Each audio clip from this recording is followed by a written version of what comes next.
Bugün barısında beyne sizge silerimiz, İngiliz şoşu improvizasyon sahnemiz ürüne, Latif Radyosu'nun baş müharriri Rizale İsmail'e şakran. Rizale rahmet.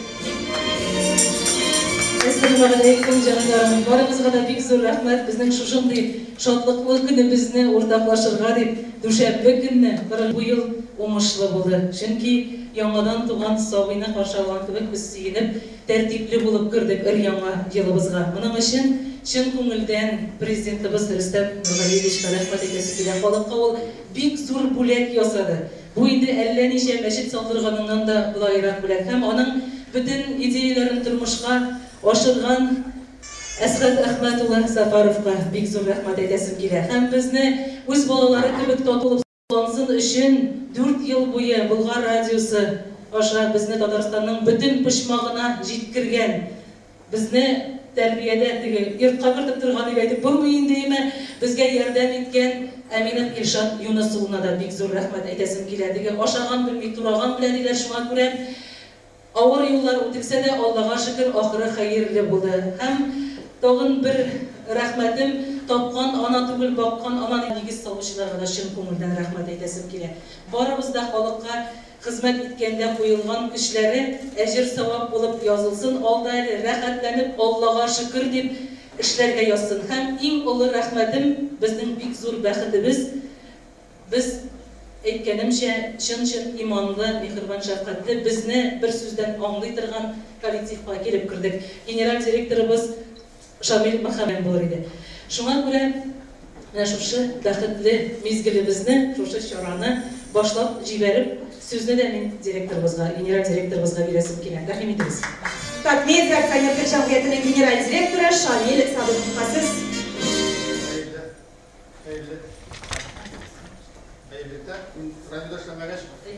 Mikrofonun işleyende bilmiyorum.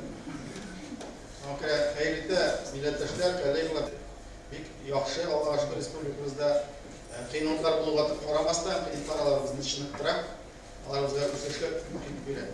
Bu nega tarixiy voqea? Chunki milliy o'sish bu mumkin o'tgan bilan kelajak bilan. Bizning ishimda maxsus ravishda Elmir Nizamov tanilgan bizning kompozitor muzika yozdi. Men suyunib tura olmayman, o'zimdagi muzika bilish olmasam-da, lekin chin ko'ngildan men yaxshi. Albatta Nizamov bizning kelajagimiz, muzikaning kelajagini shu chiqishi, mana shu tutashuv o'tgan bilan kelajak bizga muhim. Yana оформление, yana muzikalik izlash bu bek kuchli. Chunki biz anglaymiz, Tatar köpek 1000 yıllık tarihli, medeniyetli, xalq ali büyük derecede. Yani şu baylarımızı bildirmek gerek, süydürmek gerek, hakkın muhtemel. Bu baylarımızı ciddirek gerek. Özümüzden oktarlığına, yaşlarga bu bir ağırış, jingilişti bu. Tertip bu kızganışa karşılıklı küreşindi bu, tertip kötü bu küreş. Küreş yavuşunda bizge biriyle, oğulların elen veriş, yangalı kiptirge tırışarız, küsürge tırışarız. Allah'a şükür tertip büyük yaxşı gailege kelip lekti. Milli Tatar gailesine atat medyaga, bizde radyolarda, televizyonlarda, gazetelerde, jurnallarda ko'p. Umuman bizga o kutib olgan bir voqea ko'p bo'ldi. Alloh taolo tarafidan bizga rahmat bo'lgan. Eng muhim moment diniy tarbiya ishi. Prezident tarafidan da o'z vaqtida qanday o'qila, ozanda aytila, bu bek muhim bir. Bu shunday instrumentimiz bo'lib, albatta qozonda ishlaymiz, o'shalda ishlaymiz. Olg'adavada ustunmi variantlar o'rgatsa Alloh bersa. Şöyle oğuşlar sizge rahmet bize. Bigzor rahmet, Şamil efendi. Bigzor rahmet, hem de biz kadirli bolabız kibik bulgan Tertip Radyosu'nun bizning de bir yangi ko'lmaydi da muzikada oformleniyasi da bo'ldi. Onsi turida bizning de Ayvaz Sida o'tar Alloh buyursa, menim yaqinchagina bugungi kuni turida tertipning сөйләп o'tazim keladi. Bizning endi tomirdan kelgan, ilgirgi tertipdan kelgan barliq narsalarda saqlana, bizning 20 dan ortiq turli bugungi kunda topshiriqlarimiz chiqib keladi ham 10 proyekt әзерләнә. Шуңа күрә ул безнең җырлар тыңлый торган радио түгел инде, үзегез беләсез, ул тамчылап акыл өйрәтмичә генә тыңлаучыларыбызның татар халкының күңеленә иманны да, әхлакны да, әдәпне дә һәм milli urf-гадәтләрне дә сеңдерү тора инде безнең бурычыбыз булып. Чөнки татар халкы элек-электән ул бик хикмәтле булган. Аның бер кайчан да язмышы җиңел булмаган инде татар халкының. Ләкин ул уйнаган, көлгән булып, урф-гадәтләр дигән булып, үзенең телендә бөтен буыннан буынга күчеп килә торган йолаларын да саклап калган. Kimdir аны читтән уйный дип карап торса, бу уен булмаган, бу саклану булган. Шуңа күрә бүген үткәрелә торган чаралар да, Тәртип радиосында бара торган bütün тапшырулар да, аларның нияте, максаты, чыннан да без бит әйтәбез, безнең инде ул шигырь булып тора, үткән белән көткән арасында серле күпер килә саласы. Түкми шәшми милли хәзинәне чырлар аша озакка барасы дибез. Һәм без менә шушы әйткән сүзебезгә тугры калып, матур гына кызу атлыйбыз дип әйтә алмыйм, салмак кына, ләкин саллы адымнар белән әле безгә алда да үсәргә насыйп булсын. Безнең яңа тапшыруларыбыз хакында берничә сүз, менә без яңа тапшыру килеп өстәлде, Данилны күрмим, матбугатка күз ату дигән тапшыруыбыз име. Бу да безнең татар матбугатын үстерүдә үзебезнең өлешне кертәсе килә. Алар безне, без аларны күп күреп, бердәм булып, иң зур көч безнең кызганычка каршы татар халкында бик җитеп бетми торган әйбер ул бердәмлек. Бер-беребезнең шатлыкларына сөенеп, бер-беребезне күтәрә белеп яшәсәк, кайгы уртаклашучы кеше табылырга мөмкин, ләкин көнләшмичә, чын күңелдән шатлыгына сөенә белүчене табу бик җиңел түгел. Шуңа күрә бу безнең масса күләм мәгълүмат чаралары арасында әгәр дә бер-беребезне аңлап, бер-беребезне үстереп торсак, бездән дә көчле әдәп бер кайчан да булмаячак инде. Телебез дә югалмаячак, чөнки biz үзебезнең миссия башкарабыз икәнне бер кайчан да онытырга тиеш түгелбез. Без эшкә генә килмибез, беребез дә, сез дә, без дә. Аллаһ Тәгалә безне меңнәр арасыннан сайлап халык белән эшли торган урыннарга куйган икән. Димәк, bu missия. Biz bunun için cevaplı. Bir нәрсә bilmegen kişiden onun kadar көп sıralarga mümkün түгел. Allah Teala tarafından da eğitimden bilimli, bile turib işlemegen kişiden sırau köbürek bolacak. Şuna göre bizge munda da diginde de sıralarımızga dağayın eybat edip cevap berige nasip bulsun. Mine şuşu matbuatga көз atу tapşırığı, bizning ıriyama tapşırığımız, anın indi alıp baruşçısının ismini aytkeştim de matbuat abi dep aytan kişilerime Daniel Safarov. Bizning ihtibar etseniz her bir tapşırığını öz işinin ustası bulgan көрнекле şahıslar olup barar. Bu hazırki zamanga xos bir көрүнүш бар бит. Кіші қияшында құзының деген айбар еме. Бұл андай мақсаттан шығып ішленген айбар түгел. Біздің түп мақсат өз сөзін айта біле тұрған, өзінің ішінің ұстасы болған кішілерден халыққа сөзін жеткірді. Ол бара тек көңілден шыққанына көңілге жетеді деп айтамыз бит. Ішіні білмесең, асылына түшінмесең, сен аны йөрәгең арқылы бір қашанда өткере алмайсың. Шуңа күрә біз шундай шәхесләрне үз эшләренең осталарын җыябыз, сайлыйбыз дип әйтәсем килә. Алар да бик риза булып киләләр. Шәхес кешеләр белән, оста кешеләр белән эшләргә җиңел түгел. Әмма ләкин моның үлчәүнең ике ягына салып карасаң, авыррак өлеше, әйбәт өлеше халыкка җиткерәсе саллы хәзинә. Шуңа күрә бөтен нәрсәгә дә түзелә, бөтен килешелә, түзү дип отыгы теш кысып түзү түгел, кирәклеген аңлап, матур күркәм сабырлык белән бер-беребезгә түзеп, матур иттереп эшлибез, Аллага шөкер. Һәм тагын бер яңалыгыбыз, ул да булса, өр-яңа чыккан китапларга күзәтү башладык без. Чөнки безне барбер саклап калучы мөхит ул теге яшь буынны әле телдән, тамырдан аермаучы социаль челтәрләр булса да, biz baribir qog'ozdan, basma matbuotdan bir nechta ayirlarga teish tugilmiz, chunki bu bizning de kelajakda boruning bir tüplü dalili. Shunga ko'ra өр-яңа Tataristonda kitap nashriyatindagina tugil, boshqa shaxsiy basmalarda chiqqan barliq kitaplar bilan de tanıştırıp baradırgan tertipli kitap kiştesi degan өр-яңа topshirу boshlab jiberdik. Ona bizning hozir yanlış aytmayman, Aysulu G'aliyeva Tatariston kitap nashriyatining bolalar edebiyatı bölümü yetekçisi olup bara. Şulay yok güçlü şahıs, aytır sözü var, fikri var, yaman tapşırılarımızı bizden tınlap gözetip bara olasız. Hem tapşırı olup baruşlarına degi yangalıkını ele aytdım, lakin bizning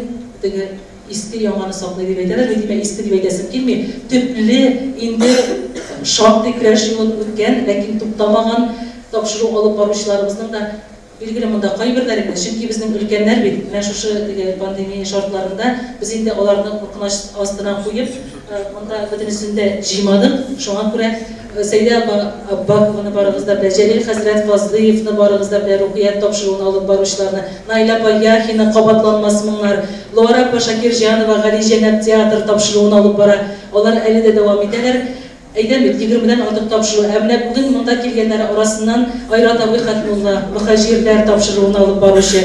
Kol şavapta alasız. Olu kişi, jibit kişinin indi, kız kişinin ile yaşın aytmayımız dilerine, jibit kişi olsa da aytmayım, subhanallah maşallah debine qarab.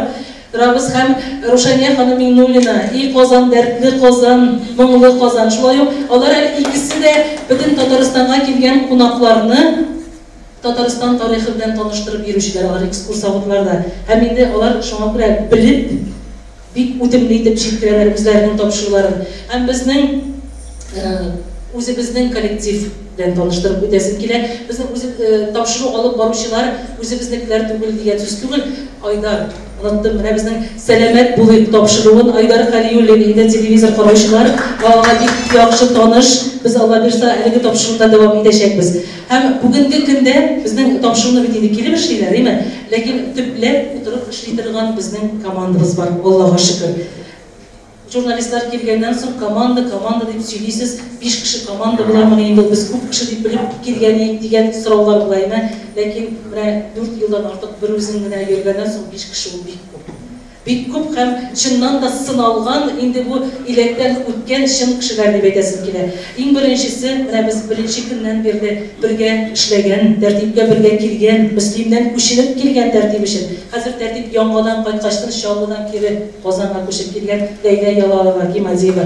O bugungi kunda bizning programma redaktori, butun bizde çığa turgan tapşırılar inesinden jibine kadar Leyla qo'lundan o'tdi. Munda endi bir nima bo'tadi, senzurda kerakmi? Allah'a şükür. Hem bizden Leyla müzikal muharririmiz bizge yanına gelip koşuldu. Lakin Dolkun Radyosu şırından birli biz radyo ülkesinde, Tatar Radyosu'nda da Dolkun Radyosu'nda birge kaynayan kişiler Leyla Şagiyeva müzikal muharrir. Hem bizden başkarma prodüser diye beklemiz indi, исполнительный prodüser indi, barınız da biləsiz Ayvaz Sadirov. Amanın bilen bizge birge gelip koşuldu. Şulay yok kulden tanış indi. Bizden muhit, bizden ruh bir kılıp durgan gaileden Ayslu Liron. Mana şulay hazır biz haller neşik deb so'ragan vaqtda da tertib 5 deymiz. Chunki biz 5 kishi Allohga shukr. Hali bizning komandamiz o'sar. Alloh bersa Sharif Muhammadovich aybi. Shunga ko'ra motor etib birga ishlayib ishlarmiz. Mening sizlar so'zimga tertibga qo'g'la boshlag'achdan bitasi yo'q. Necha etib yaratganimni bilasiz. Lekin mening mana Allohga shaxsga so'z bergancha shuni aytasim keladi. U bit aytadi şadlık vaxtında kişi tavla, ağır vaxtda kişi tavu kıyım deyip. Mine ağır şirlarda da bizni taşlamağın, biz derecesi boyunca da, bütün ilk kulem tanılığı boyunca da bizden köpke zor bolsa da, yaşı boyunca da, indi etibetimiz sağlı kişiler de anılıyı bilgen, canlı kişiler bizni bir kaşanda taşlamadı. Aydar abi, Feyzi Rahmanov. Ona söz vergençe şunu aytasım keledi. Çünkü Qoyışanlığına, Aydar aboy yana başında Aydar aboy ne işlemeyken? Sabır bulasın, davuşlanmışsın, aldığına qarayısın da biləsiz bindən örnek al. Kil işleysin de işleysin. Değil mi Aydar aboy? Şulay edip, yuvatıp, kengeşlerin berip, hem qoyışanlığına çakırsan da biz tertip 5 konsertin o'tkazdik. Endi nokta bo'lsin, boshlang'ich bo'lsa, motor boshlang'ich bo'lsin deydi mi? 2019'da. Şu vaqtda da, ondan oldagi yillarda da bütün onda bir dolu bir armiya, bütün sastafı bilen gelip Aydar abi her vakit bizni поддержать etdi. Her vakit tilektaşlık bildirdi. Şu an buraya rahmet edip ona söz vereyim benim. Karşılığıyla Aydar abi'nin. Rossiyaning orqasidan Tataristonning xalq artisti, Tatar davlat filharmoniyasi ham Tatariston davlat folklor muzika ansamblining sang'ash yetakchisi Aydar Fayzrahmanov. Hayırlı gün muhterem milletdaşlar. Mening de sahnaga bunday qiyofada chiqqanim yo'q, chunki men ishni afv etasiz. Men bulay deb kelmadim, ammo lekin ko'rmagimni alıştırdım, galsturumni topdim. Tabriklarimni setdim. Niçin men shulay yaratdan boshlayim? Mana tartib deganda eng birinchi mana bugun sizga yig'inganda da men o'zimning tartibimga bordim. Bizning har birimizda ana ishki holati, kishining ana ishki dunyosi, ana tartibi turadi. Agarda ana tartibi bunga zaman talablarına to'g'ri kelmaydigan, onun dunyoda kun ko'rishine to'g'ri kelmaydigan, ul bo'lgan mumkin diniy vakalatga tabanib, ona tayanib, kun tartibine qo'ygan tartib ul bo'lgan mumkin. Bugungi vaziyatga tayanib, ona analizlab qo'ygan tartib. Shuning uchun tartib radiosuna shular qo'sha kelib, men aytasim kelib, olg'a tabada ul o'zining ismine, cisime to'g'ri kelsin. Tartib degachda mana tigi vaziyatda tartib radiosunun yo'qqa chiqu vaziyatida men dik optiradim, chunki oyog'ina borsam da, mashinaga o'tirsam da men gul o'zimning o'zganima qaytadirayim shu tartib radiosi o'sha. Agarda kishi o'zining o'zganin, o'zining bola chog'in, o'zining bu vaqtda yashagan vaziyatin biz anlamayken, Allah'a tabak yapmayın. Çünkü aytik ağaç yüzü otursa, anam tamırı nan ol ayrılsa, o düşer. Şuna yok, bizanı binalarda da yıkılarız. Heykel koyarız ve biz anın en elit negizini tutarız. Hani şunun için Tatar halkının da eğer de bizinin asılından, bizinin negizinden ayrılsa, bu halk olarak büyük kaşıra. Bir gerek de bugün bizim ana tilimiz, Tatar tilimiz, şu şimdi halatlerde yaşaganda bizim her birimizin işini sızlanıp işlemek gerek. Men kelib aytasim keladi, mana bugungi kunda 21 fevral kuni Tatar davlat filharmoniyasining vakolatli qaysimda aytgan filharmoniyada bizim Tatar so'zi degan baygiga natija yasab bo'ladi. Men bu baygining jüri a'zosi bo'larak, uning aydab boruvchisi bo'larak aytaman, bugungi kunda 3800 murojaat qabul etdi. Mana shu baygida şu için siz bana bilasizning zo'r ko'rsatkichi. Men bunga bek shodman. Demek ki halkımızda tilge karata, bizim ana tilimizi saklava karata bir zor ümit bağlap, hali yaşayış var diye söz. Onların bir 80% bu balalar. 10 yaşlık kadar, anda 2 yaşlık, 3 yaşlık, 4 yaşlık balalar da sili. Hem көңілні şartlandırğanı mene, mekteplerde, balalar bakşalarında bizim şu yönelişte işlevçilerimiz elige var. Onun için şartlandırmak gerek. Onlar ana müzikal ülüşünde bir motortip işlegenler, onun sənət deyitip işlerge tırışkanlar. Bu bizim halkımızın motorlukka tartılı turunda bir delili. Ama көңілні bir şeyler eyberler de var. Mesela, ben indi bizim şu eyberlerine toyanıp eytem, bu Tataristanımızda silegen, anatımızda silegen balalar bile ayırma şiddetliklerde yaşap şey balaların silegende. Onda indi ayırma bir zor. Buna bugün getinde bizim alda bu bütün halk sanın olup tura, bu kurşette şulay bizim başıdır. Bu yönelişte de Tertip Radyosu'na olgatmak işlerge gerek. Tertip Radyosu'na min bara tek rahmetli nerse işin. Buna bizim medeniyatımız, bizim sənət dünyamız var. Ol başlanaydı bizim işin eytik münəmində. Biz şəhərlər İlham abilarını, Raşid Vahablarını, Zifaqı Basir və əmmədərəkin Tatarın sənəti tomarları tamında yarağırak gider. Benim arxivimdə birinci bütün dünya soğuşunda əsirlikə düşkən əsirlərin yazmaları var. Bu 1914 yıl. Onu Levçik türməsində mənə jurnalistlər alıp qaytıb verdi. Ama da yankırı şuşu əsirlərinin jırları. Hem nəsə көңілге biktiydi, onlar nə biz həzir ədəbi tildə siyəşkənçə şul tildə jırlıylar. İlham abi insan vaxtında minandan çıraq qala almadım, qara ormanı İlham abi qaydan işitib jırladırsın. Əmmə dələ ki, mənə şuşu əsirlərini işitkəş, biz mənə şuşu qara orman jırına bugün tildə işkənə bir dokumentarlı film yasadı. Onlar qara orman jırdılar. Ama demek ki, anda Özbekistan'ın kolaları iske alına, şunun için beni üzümşe farasladım, bu esirler Özbekistan devletinden bolğanlardı. Şol yerden kelgenlerdi, ama onların tamırlarına gidip akım çıklağanları tavuk bulmadı. Onun için mağayın barına gerek. Germaniyaga, tuklarga gerek. Bugünkü de indi sözümünü yumvaqlap, min en birinci rahmetini eytireyim, elbette bizim Respublikamız yetekçilerine. Buna rizeler etip gitti, Rüstem Nurgaliyişka, bizim Tatmediya vakillerine, Algataba bizim Tertip Radyosu tertipli bulup kalırga tiyiş. Çünkü bir kat özgerteler biz.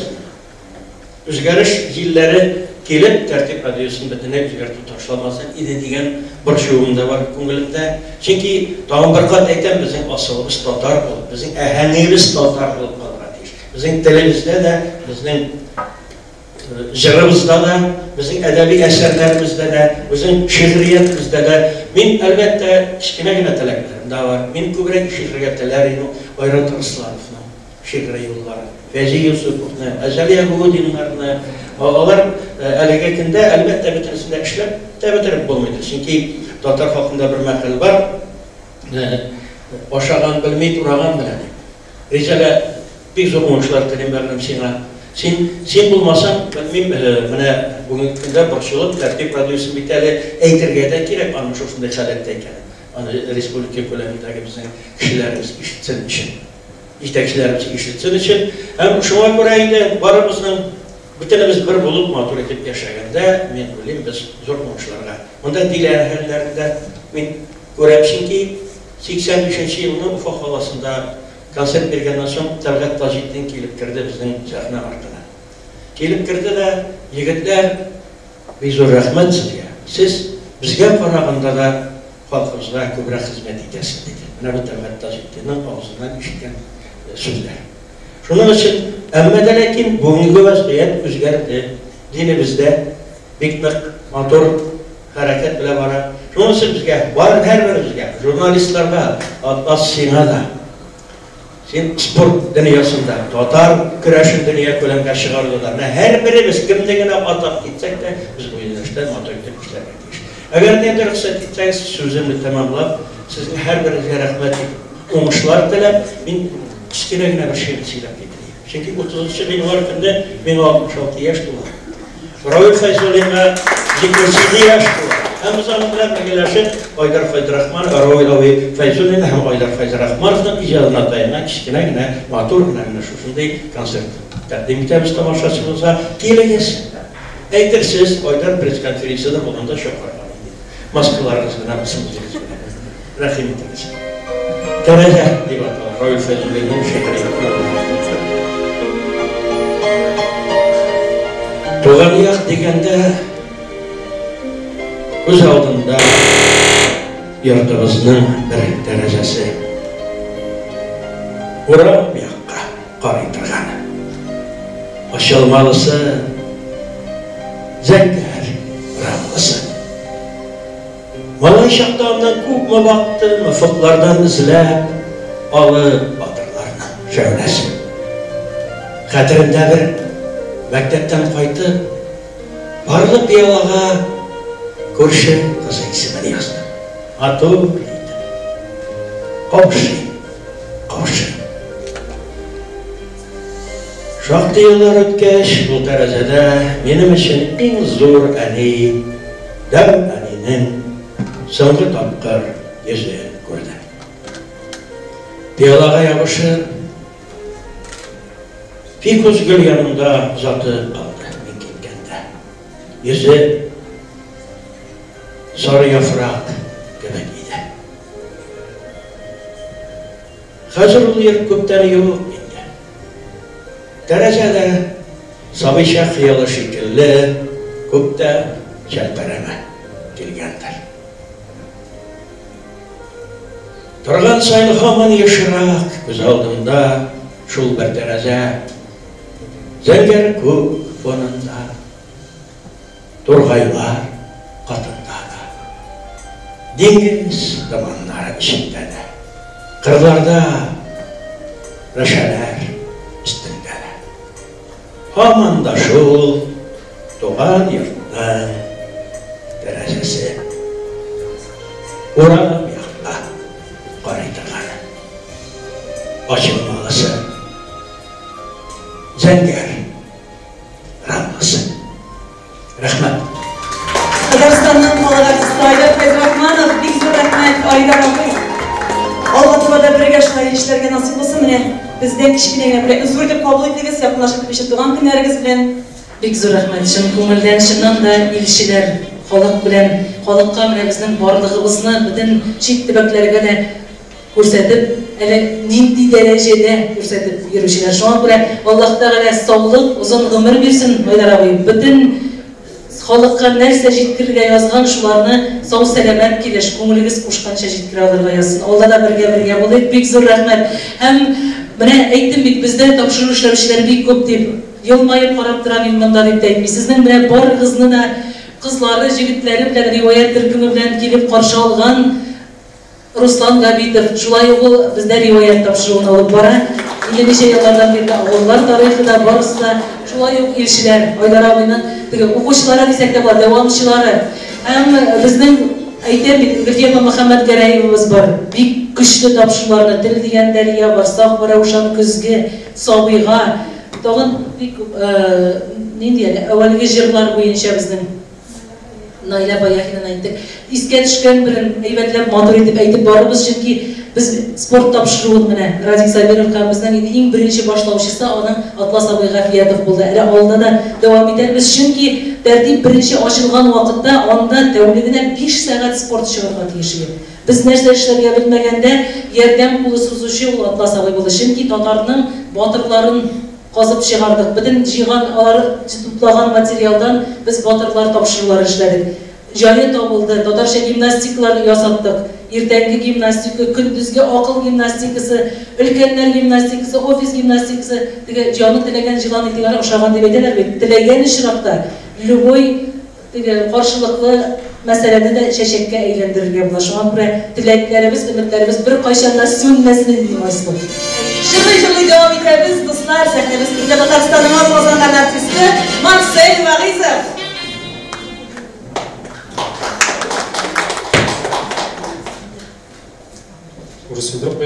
Assalamu alaykum va rahmatullohi va barakatuh. Xayrli kun, hurmatli jamoat. Менде енді көп сөйлер, әмма менде бір-екі сөзімі айтпайша қалдырамын, çünkü көңілде қалатын сөздер.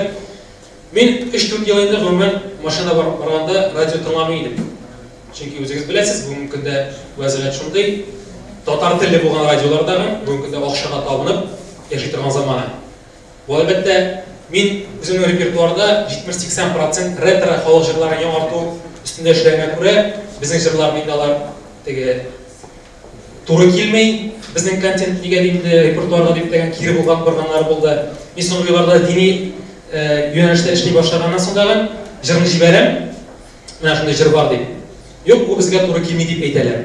Бу бит инде шулкадәр күңелгә авыр булып кирип кала. Чөнки син беләсең анда нинди җырлар тыңлаганнарын үзләренә хутсовет дип алдылар дагы, әмма дә ләкин бу хутсовет менән х хәрефе дә юганда. Иң беренче урында акча тора.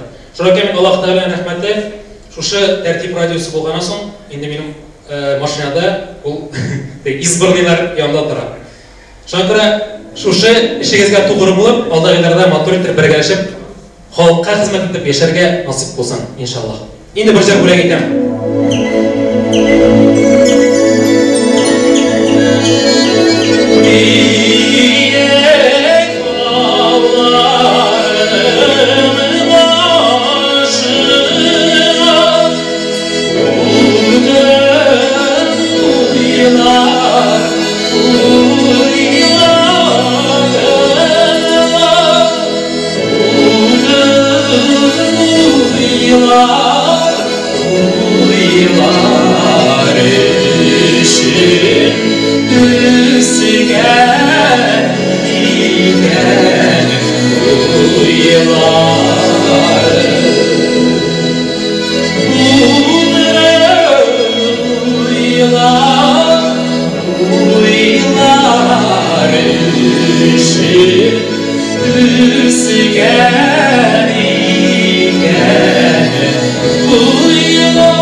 Terima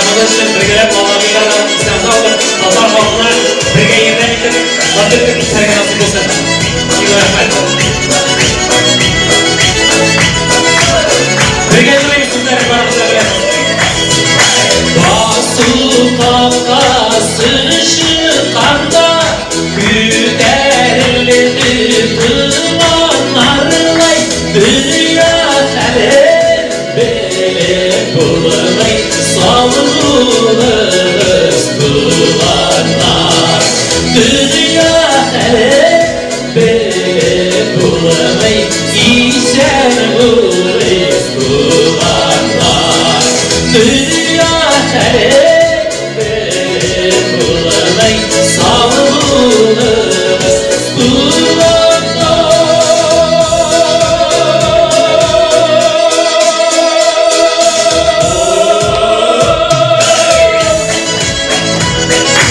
Sosyal şirketlerde de her vakit bizde atıcıya gidip çalışıyorlar. O bir mühim nerse.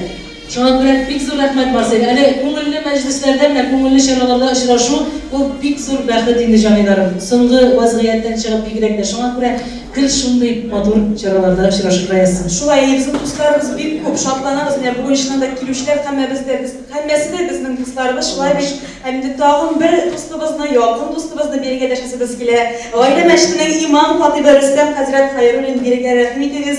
Sizden de dileklerinizi işlesiniz. Bizden bildiğinde etkenimce dini tapşırılar 25%'a yakın ülüşün tertip radyosunun bilep tura.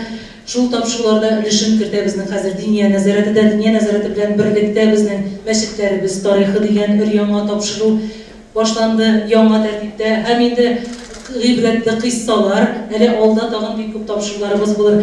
Mine Rüstem Hazret'e söz bergen şunu aytasım ki de, indi sosyal şirketlerden de siz de güzetip baradırgansızdır. Ol da bizning şekilli milletini saqlayayım deyip, dinimizni saqlayayım deyip, onun sağında günni-tuni işlevşi kişi. Hem Celil Hazret dürüstünde yaşadığını mühim sebepler arkasında, bunda Celil Hazret'ten bulasıydı. O gelip ciddi olmadı. Hem birincilerden bulup Rüstem Hazret'ine terdim etti. Biz de şu taraftasıyız. Lakin Celil Hazret'e etkeş, bizde doğumda gururluk uyandı, bizim fikirlerimiz doğru kileyken demek, biz oralı bile biz iken kişini nerse işlegenin kura bile biz iken diyen neticeye geldik. Bugünkü günde yanıp küyüp medrese solu bilen şug'ullangan Hazretimiz G'ayla Meşdi'nin İmam Hatibi Rüstem Hazret Hayrul'un. Allah razı olsun. Konakta hoş bulduk. Filmin de bir şu an bir bulekte tapşarayım. Onun bu şu an Tolatırsanız, bu bizden meşlerimiz bilen kalinde hem kurida medrese yoksa. Bismillahirrahmanirrahim. Hürmetli cemaat, esselamu aleyküm ve rahmetullahi ve berekatuhu. Elbette halkımız tertipli bulsun. Rabbimiz Subhanahu wa Ta'ala şu şanday izgi işlerini işlegen için razı bulsun, ecirlerini bilsin. Hem bir neçe topkır etkenler, Allah rahmetimizle bizden prezidentimizga, İstanbul Vali Ulu'na Allah razı olsun. Allah razı olsun. Onlardan, çünkü oldan baruşa, hem Rabbimiz Subhanahu wa Ta'ala razı olsun. Kimler onlarga şu problemini anlatıp birip, halkımızga gerek deyip, hem inşallah ömrü devamlı olsun, bereketli olsun. Rabbimiz Subhanahu wa Ta'ala şınlıkta mine küpme bir neçe tapkır sözüne eğitirge tırışkanlar idi. Ozilarımızga rahmet. Şimdi biz vaazını eğitkende, biz tarihini söylegende, biz hikayeni söylegende, onu bir iki beş kişi gına tanıyın. Sizden sebepler, sizden arkasında onu milyonlardan kişi işite deyip eğitsem deriz buladı. Çünkü biz hazretler söylep iki kişilik ecir savabını alsak, bütün ecir savablarını siz alırsınız. Allah razı olsun. Sizden tapşırılarını tanılap, halkımız şunlardan ders alır, hatta jirlardan ders alır. Karanın şulay gerek deyip, öğrenip, o milyonlardan kişi tertipli bulsa, cennetke kirgende siz bizden de aldırak kiresiniz. Bizden de aldırak kiresiniz, Allah razı olsun, ecirler bilsin, bəxtlər bilsin, bereketler bilsin, hem şınlıkta izgi işini Allah Subhanahu wa Ta'ala bir başa taşlamayı, öz yerdemlerini kursete, İnşallah birge şu halkımızını tertipke eğletirge nasip etsin. Hem da takdim etken idim. Gayne Beşik'ten imama bit, biz gayne derslerini de alıp vararız. Sizni bilen birleşip de şu gaynelerine de tertipke eğletsek idi.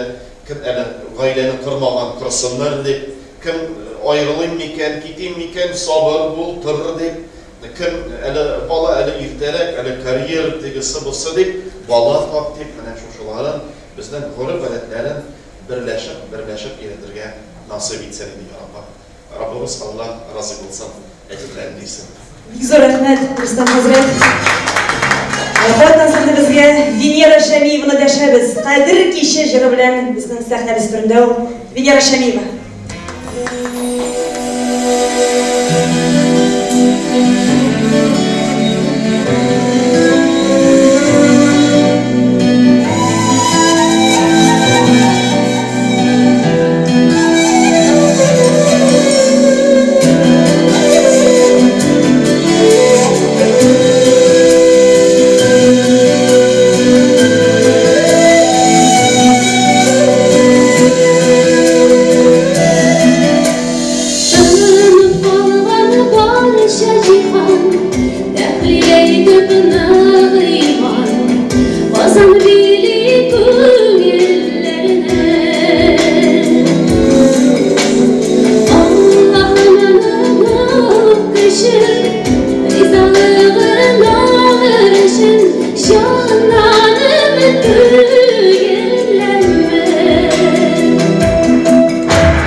Тәртип FM радиосын достымны шын күңелдән шундай зур бәйрәм белән тәбрик итәм.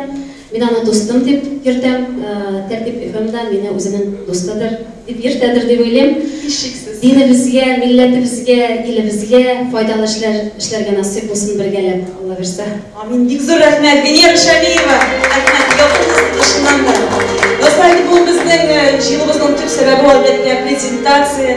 Безнең яңа визуаль, яңа аудио үзләшен тәкъдим итү һәм шушы яңалыклар белән уртаклашу өчен биргән Мин Тәртип радиосының башкарма продюсеры Айваз Садыровны дәшәм. Айваз, рәхмәт. Hayırlı gün, muhterem kollegalar, исәнмесез, assalamu alaikum wa rahmatullahi wa barakatuh, кадерле диндәшләр, милләттәшләр. Ниһаять, мин дә тәртипкә килдем, күңел халәтем белән дә, хезмәт теләгән белән дә, һәм шуннан да соңгы 9 еллар радио эшчәнлектә туплаган тәҗрибәм, Аллага шөкер, шушы көндә минем күңелем теләгән, күңелем тарткан эшне алып барырга, үстерергә ярдәм итә, шуңа зур шөкерләремне белдерәм. Раббыбызга рәхмәт җиткерәм, шушы мөмкинлекне биргән айрым шәхесләргә. Инде әйтеп узуымча, бүгенге җыелуның бер зур сәбәбе ул да булса безнең ребрендинг дип атыйбыз инде без аны замана теле белән. Ник дигәндә, һәрбер аңлыйсыздыр, журналист кеше иң беренче чиратта әлбәттә инде һәрбер эшнең, һәрбер процессның иң беренче күзгә ташлана торган ягы ул да булса бүгенге көндә ул бренд. Шуңа күрә әлбәттә безнең Тәртип радиосында инде күп еллар үзенең эшчәнлеге, үзенең сыйфаты, үзенең радио тапшырулары белән югары дәрәҗәләргә җиткән һәм шуңа күрә бүгенге көндә бик мөһим аны тышкы ягында дөрес итеп бизәп күрсәтү. Без шундый заманда яшибез, чөнки вакытында күрсәтә белмәсәң, вакытында тамашачының, аудиторияның игътибарын яулый алмасаң, бу ничектер игътибар үзәгеннән дә китергә мөмкин. Шуңа күрә безнең дә бер шушы радиостанция яңадан FM радио яшьләренә чыгуга бердәм теләк булды, аның визуаль ягын үзгәртү, ребрендинг уздыру. Һәм шуңа күрә менә хәзер алдагы 1-5 минут эчендә сезгә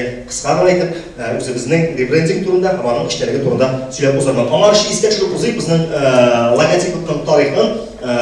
Радио үзенең эше вакытында, эшчәнлеге вакытында берничә тапкыр логотип үзгәртте. Бу әлбәттә замана тәләбе, үз вакытында, үз урынында туры килерлек визуаль ташлык.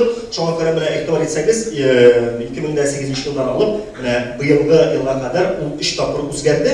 Менә шушы эшчәнлекне Татмедиа şirkәтендә башлап җибәргәч, безнең дә тагы да үзгәреш кертеп, аны тагы да үзебезнең фәлсәфәгә туры китереп тәкъдим итәсе килде. Һәм шуңа күрә сез инде аны күрергә өлгердегез. Рәхмәт итеп башлавыз безнең яңа логотипны.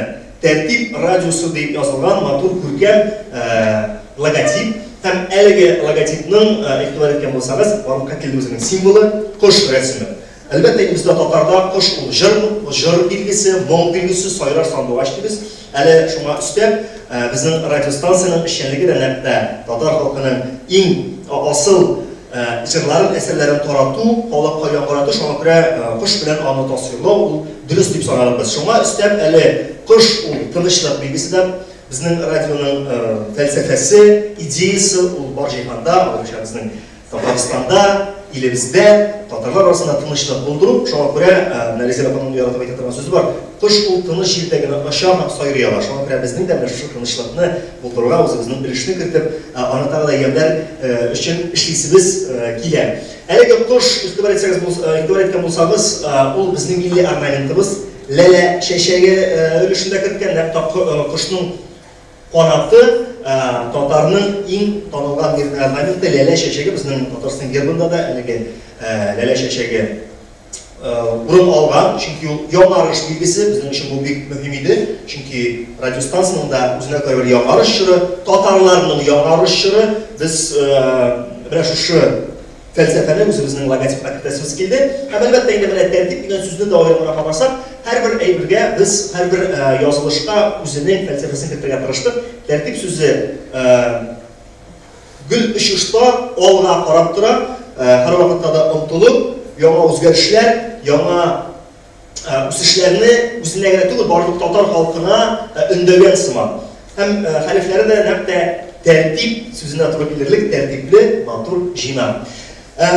Шушы логотипны менә тагы бер кат карап, хозурланып алыгыз, менә калса, менә бу көндә шуңа да безнең Тәртип радиосының эшләнегенә туры килерлек матур күркәм логотип төсү дә татарларның безнең ислам диненең иң яраткансы яшел һәм яшелнең дә менә без карап чыктык 400-гә якын төсләре бар икән. Шулар арасыннан шунда да безне иркәли торганын без сайлап алдык. Аны төрле вариацияларда карарга мөмкин. Ак фонда, яшел фонда һәм әйтергә кирәк, әлеге эштә безнең башкарылганда бик җитез генә башкарылды дип әйтеп булмый, чөнки дизайнер белән эшләгәндә безгә төрле вариантлар тәкъдим ителде. Менә монда аларның беренчесен сезгә күрсәтеп торасыбыз килә. Шушы вариантлар тәкъдим ителешендә, шушы вариантларны ясаган эштә без үзебезнең корректировкаларны кертеп, үзебезнең тәкъдимнәрне тагы да үзгәртеп, аңлаешлы итеп, дизайнерга шактый баш авыру китердек без, чөнки бездән инде шактый туеп та китте бу дизайнер, чөнки безнең нәтиҗәдә халыкка үзебезгә ашарлык логотип күрсәтәсе килде. Шуңа күрә менә шушы вариантлар арасында җитә без әлбәттә сайлап алдык, менә сайлап алдык, үзгәртеп менә шушы вариантны. Аның авторы Мәскәүдә яшәп иҗат итүче татар кызы Алия Сагитова, хәзер ул экранда. Алия әлеге эшне тапшыру, әлеге логотипны безнең брендны эшләтү ул шулай аңлы фикер иде, чөнки аның тәҗрибәсе, аның гомумән үзенең күңел халәте дә бик якын иде безгә. Соңгы менә хәтта сезнең үзегезнең дә игътибарда булган эшләренә кертергә була. Пишән базары фестивале, яз акциясе, татар кызы бәйрәмнәре. Һәм әле шуңа өстәп Алия белән нәкъ безнең милли орнаментны заманча чагылдырышта тәкъдим итүче сирәк дизайнерларның берсе. Шуңа күрә Алия белән безгә эшләү, аңа безнең белән эшләү менә калса зур бер рәхәтлек китергәндер. Шуңа күрә Алия безгә бик зур рәхмәт. Менә шушы безнең бер караганда гади генә, ләкин күзгә ташлана торган эшебездә әйтеп узылучы зур бер фикер ятты. Шушы фикерне без логотип аша белдерәсебез килде һәм бу булып чыккандыр дип ышанабыз. Шулай ук безнең гомумән әлеге ребрендинг әлбәттә визуаль яктан гына түгел, эчтәлеге ягыннан да зур эшне үз өстенә алды. Беренче чиратта социаль челтәрләр һәм сайтлар, аңлыйсыздыр, бүгенге көндә радиостанция ул радио тулкыннан сөйләүче, тапшырулар һәм җырлар яңгыратучы бер эшчәнлек кенә түгел. Радиостанция гомумән иҗат белән бәйле һәрбер şirket бүгенге көндә зур эшчәнлек алып бара эфирдан тышта.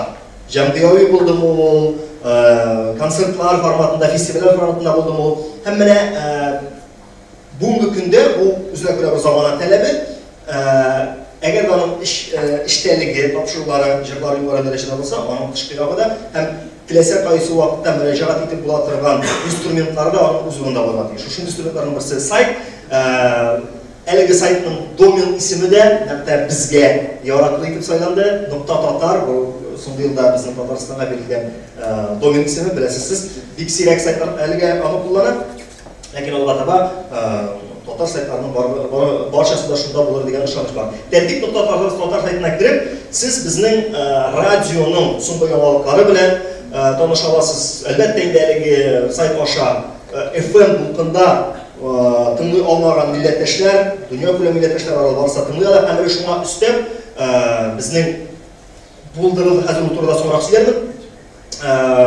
Подкастлар системасы, әлеге подкастлар системасының нәрсә икән аңлаучылар сирәктер, ләкин шулай да булса аңлатып узыйм. Бүгенге көндә радиостанция ул тапшыруларын тапшыра эфирда яңгыраган вакытта. Ләкин күп кешенең эшләре вакыты үз вакытында тыңларга мөмкинлек бирмәскә мөмкин. Шуңа күрә теләсә кайсы вакытта тыңларга мөмкинлек бирә торган тапшыру подкаст деп атала, әлеге тапшыруны сіз біздің сайтларға һәм біздің қошымталарға кіріп тыңдай аласыз. Телесе қайсы тапшыруны, телесе қайсы датысында, телесе қайсы қонақ білен, бұл бик жайлы, бик оңайлы, çünkü бұл шулай замана тәлепләрінің бірсі. Біз қазір әкірен онлайннан офлайн тұрмышқа күшеміз. Һәм һәр бір кішінің вақыты, һәр бір кішінің графигі тығыз болғандықтан, әлбәттә үзенә оңайлы вақытта тыңлау мүмкінлігін бере керек аларға. Сайттан тыш һәр бір популяр мобиль платформаларда yüklәп була торган кушымталар булдырылды безнең. iOS, Apple телефоннары һәм шулай ук безнең Android смартфоннары тәртип радиосы дигән дип язып, Play Marketlарда, App Store'ларда үзләренә табып yüklәп куя алалар. Иң беренче нәтиҗәдә онлайн тыңлар өчен, радио турында мәгълүмат алыр өчен һәм мин әйтеп узган подкастларны тыңлар өчен. Чөнки бүгенге көндә һәр беребез мәгълүматны һәм интернет белән бәйле контентны ияләндек махсус программалар, кушымталар аша алырга. Шуңа күрә безнең радиостанцияда бу очракта замана белән бергә барып, һәрбер буын тыңлаучысына якыная. Чөнки кайбер мәсьәлә мәгълүмат чаралары тәртип радиосын эштәлегенә карап чыктырды. Ул буын вәкиле өчен дип әйтергә ияләнеп китте. Ләкин бу алай түгел, аңлыйсыздыр, безнең радиостанцияның аның нигезе, аның идеясы татар жанлы, милли жанлы тыңлаучыга тагы да рух өстәү, тагы да тәрбияләү, тәртип итү, шуңа күрә монда яшь белән генә читләргә ярамыйдыр. Монда да безнең кунаклар арасында да төрле яшь вәкилләре бар. Шуңа күрә менә мин үзем дә әле тәртип радиосына килгәнче 27 яшьлек дигәсендә әлеге радиостанцияда таптылуымны сиздем. Шуңа күрә менә насыйп иткәндер, шу радиостанцияга килеп кушылуымның да бер тәрбияче шунда булгандыр. Шуңа күрә мобиль кушымталар белән әлбәттә беренче катта яшьләр актив кулланса да, бүгенге көндә һәрбер буын вәкиле алар белән оста кулланырга ияләнеп килә. Шуңа күрә бу заман таләбен бозучы, бу безнең киләчәк. F5 каналına başlayıp жібер әлі брат, пожалуйста. F5. Подкастлар турында мен әйтеп уздым. Подкастларны кайда тыңларга мөмкин була дигәндә, әлбәттә без бүтән мөмкинлекләрне кулланырга тырышып карадык. Безнең сайт, безнең мобиль кушымталардан тыш, әле айрым һәрбер социаль челтәрнең кулланучысы өчен дә без мөмкинлек бирдек. Бу да ВКонтакте төркемендә Apple iOS системасындагы подкасты, Яндекс.Музыка, Castbox кебек шулай ук махсус подкастлар өчен ясалган кушымталарда да без бар. Һәрбер кеше ничек ияләнгән, чөнки кемдер Яндекс.Музыкада тыңлаган, кемдер ВКонтактеда. Шуңа күрә без шушындый мөмкинлекне җайлаштырырга тырыштык һәрбер кулланучыга. Алга таба әле бу картотеканы арттыру, аның сыйфатын үстерү өстенә тагы зур эш эшләнәчәк. Иң мөһиме хәзер безнең база кирде һәм ул тулланып бара безнең тапшырулар чыгу белән. Безгә кушыла аласыз. Безнең социаль челтәрләргә килгәндә инде популяр социаль челтәрләрдән ВКонтакте, Инстаграм, безнең сайтыбыз әйтеп узучы. Инде мөхтәрәм кунаклар, шушы урында мин мөмкин булган кадәр кыска тотырга тырыштым сүземне. Тагын зур сәбәпләребезнең, җыелуның зур сәбәпләренең берсенә күчәсе килә. Бу да булса безнең аудиовизуалиш, радиодан аудиовизуалиш дип атасак та, ул үз иченә зуррак мәгънә аладыр, әйме? Чөнки радионың беренче чиратта ул яңгыраш, һәм әлбәттә һәрбер радионың үз яңгырашы үзенең аудио йөзе булырга тиеш. Шуңа күрә без әлбәттә шушы аудио йөзне булдырыр өчен эзләдек, шулай ук җаны күңеле белән безгә якын шәхесне, безгә аудиовизуалиш белән берлектә үзебезнең гимнны язып, тормышка ашырыр өчен һәм әлеге шәхес безнең озак уйларга туры килмәде, чөнки үз алдында иң беренче килеп баскан егетебез, ул да булса безнең Илмир Низамов, бүгенге көндә чынында татар музыка сәнгате өчен бик зур хезмәт кылган егетебез һәм әлбәттә инде менә шушындый шәхесләр булганда безнең татарның да дәрәҗәсе үзебездә генә түгел, читтә дә үсә. Менә шуңа без шатбыз һәм әлеге мөмкинлекне без Илмирга биреп, Илмир язды безгә гимн һәм шушы гимн нигезендә эшләнде безнең радиода яңгыраучы аудиовизуалиш. Шушында миңа калса, без әлеге аудиовизуалишне композитор үзе башкаруында тыңдап алырбыз. Рахим итеп сезгә шушы премьера Тәртип радиосының гимны, аның композитор Татарстанның от казанган сәнгать эшлеклесе Илмир Низамов.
Эльмир Низамов, Дина Закирова, Елизавета Григорьева, біздің музыканттарымызға, композиторға ұйырмал қышылар, мақтарам қонақтар. Бірақ шушы аудио әсер, шынында біздің Тәртип радиосының бүгінгі күндегі яңғырашын белгілеуші гимн, һәм икенче жолы тыңлаганда біздің радиостанцияда қазір ол ешкішілешек, бір кішкене кеңеш, күзігізді йомып, міне күзігіздің ниндирәк ассоциациялар килгәнен тикшереп карасагыз иде. Чөнки шунда музыка шулай язылды. Музыка гомумән аерым бер дөнья һәм әлбәттә инде аның үз теле бар. Безгә музыка белән тирәнтен өйрәнү, аны кызыксыну таләп ителми, ләкин менә шушы музыканың тыңлаганда күзегезне йомсагыз, шунда менә безнең татарның, тәртипле татарның иң беренче билгеләре күз алдына килеп баса. Кем өчендер ул туган ел, кем өчендер ул татар театры, кем өчендер ул ниндидер музыкаль сыннар. Шуңа күрә кичкенә генә киңәш радиостанцияда ишетүгә рульда булганда түгел инде әлбәттә. Күзләйе. Тыңларга тәкъдим итәм. Резеда апа, шушы урында без кичкенә генә сөйләшү ясап алдык. Әлеге бик кыска гына, чөнки инде ялыктырасы килми, билгесендә бик зур рәхмәт. Беренче тыңлаганда бәлки күпме дәрәҗәдә кабул итеп бетерелми торгандыр, ләкин ниме, Айваз шикелле, дигән күзәгеңә үтсен дисәң, күзеңне йомып, рәхәтләнеп тыңларга була. Киләчәктә Алла буйрса, бу көйнең безнең сүзләрендә булачак һәм Тәртип радиосының эшләренә туры килә торган бер дигән гимн булыр дип ышанабыз. Инде язгы тарихына килгәндә, нишләптер уйлашка Эльмир дигән сөз башка килде. Бу инде ничек дип әйтим, Эльмирның популярлыгына, бөтен дөньяда аның кояшында кызыну нияте белән түгел, күптән алда башланган уй фикерләр иде, әйме. Ләкин килеп утырды да Эльмир, ниндирәк көй кирәк сезгә дип сорады, әйме. Без әлегә баягы күз йомып диярлек тыңлый торган дигән сүз булды. Инде безнең үзенең Тәртипнең эчтәлегенә туры килгән, нинди икән музыка телендә без аңлата белмибез, ләкин Көңелдән чыгып, әлеге дә баягы күңелгә барып җитә торган миллилекне дә саклаган һәм бүгенге көннең ниндидер матур яңгырашын да үзендә булдырган көй дигәннән соң бик җиңел генә язылган инде бу әйбереме. Ләкин озак дип әйтмәс идем мин аны.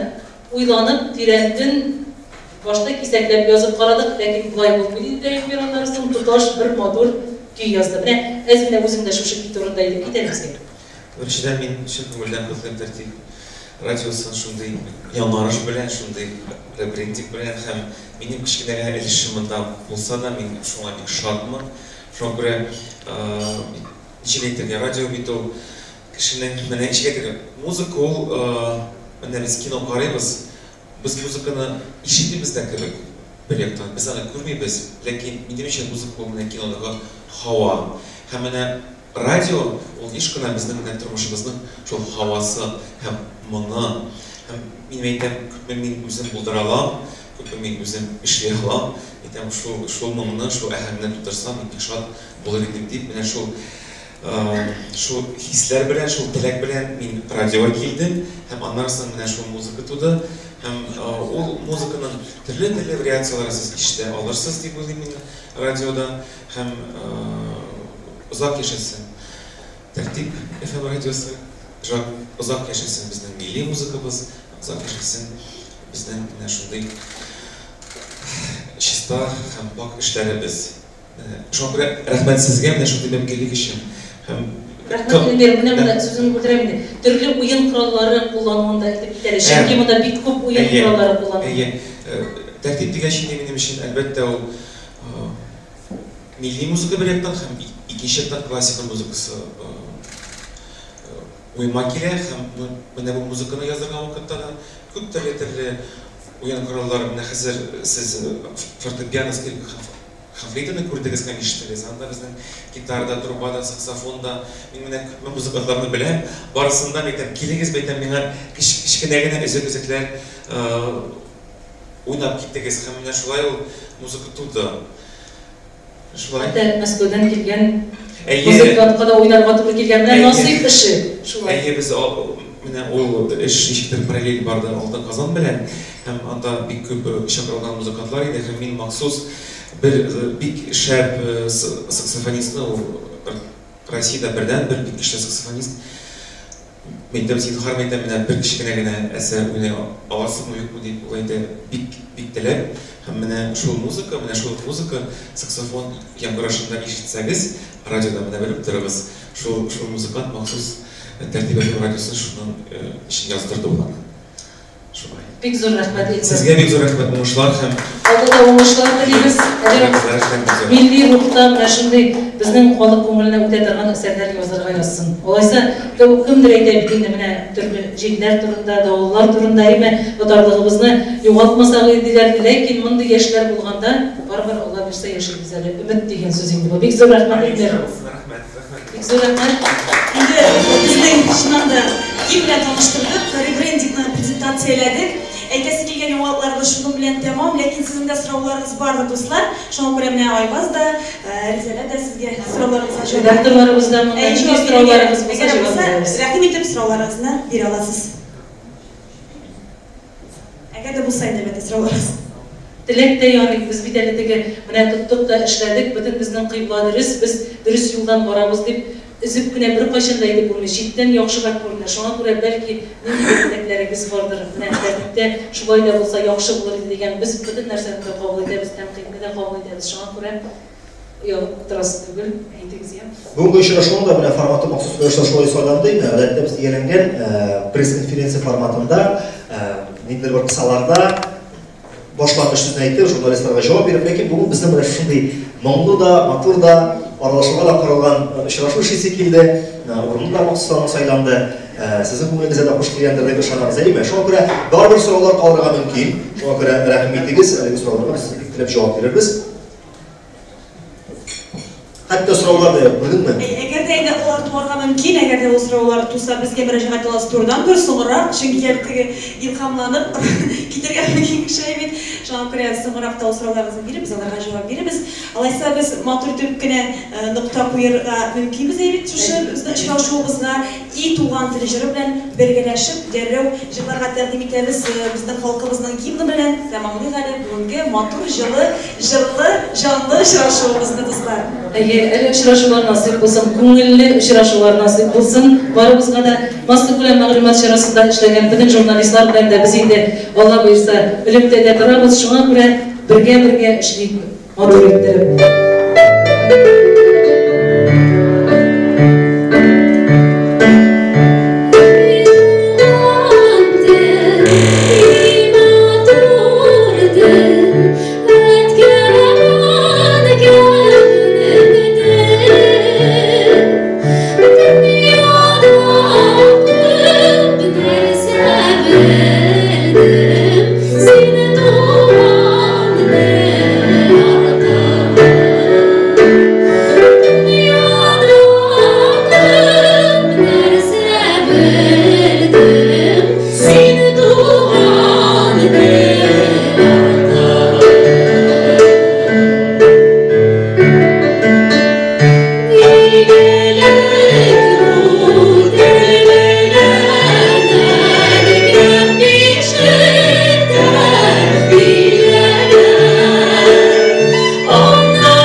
Туган телләре шуңа күрә үз телебездә аралашып, матур итеп, иманлы, мехрибан, шәфкатьле булып яшәргә язып. Бик зур рәхмәт сезгә барыгызга да килгән өчен.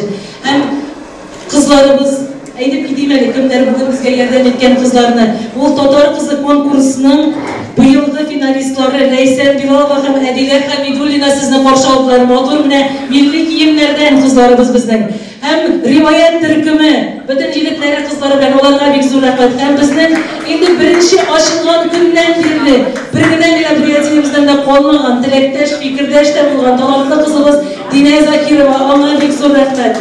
Венера хакында инде минем әйтеп тә торасым юк, чөнки без бергә, Алла бирсә, әниләр һәм әбиләр тапшырулары аша да, бүтән тапшырулар аша да әле тәртип аша тәртипле фикерләрен җиткерәчәкбез. Бик зур рәхмәт Венера Шәмиевага. Һәм барлык Марсель Вагызовка да, Айдар абыйга да, хәзрәтебез сезгә дә аерым рәхмәт. Булай да кайнап торган эш вакытыгызда безгә килгән өчен, саулы матур фикерләрне җиткергән өчен. Һәм әлбәттә инде операторларыбызга да, журналистлар сезгә дә, тантана ресторанына да бик зур рәхмәт. Безне менә шундый тәмле сый-нигъмәтләре белән сөендергән өчен. Татар жиылган жерде чәй içмичә калмый, шуңа muhterem коллегалар. Хәзер инде без шушында аралашып, фикер алышып дәвам итәрбез. Рәсми булмаган өлешнебез ул очрашуда, ләкин чәй içәргә теләшен рәхим итегез, алайса бигрәк тыйнак, татарның тыйнак булып килгәндә күренә иде, әйме. Ләкин менә бу чәйләр, менә бу сынатар булмасында чын күңелдә эшләгән иде, рәхим итегез үстәләренә, әбәт алдында бер кичкенә генә котыртып алып булыр сезне. Hayırlı iş adamları dilep, indi biz sağollaşabız, yetigəliyimiz бүгінгі çıxarşıqımızına rəhmət. Ələ mağdur səbəblər bizə qabatdan çıxsın degan tiləkdə qalarız. Ayrım-ayrım sorular bolsa, indi siz xalq qarşısında sorularınızı vermədiniz, ayrım-ayrım kişilərə kelib öndəşə alasınız, müraciət edə alasınız, rəhmət etiniz. Bir-birinizlə aralaşıb, bunda bizdən bilən əsgərşi görmeli, özünüzün də bir jiyut səbəbi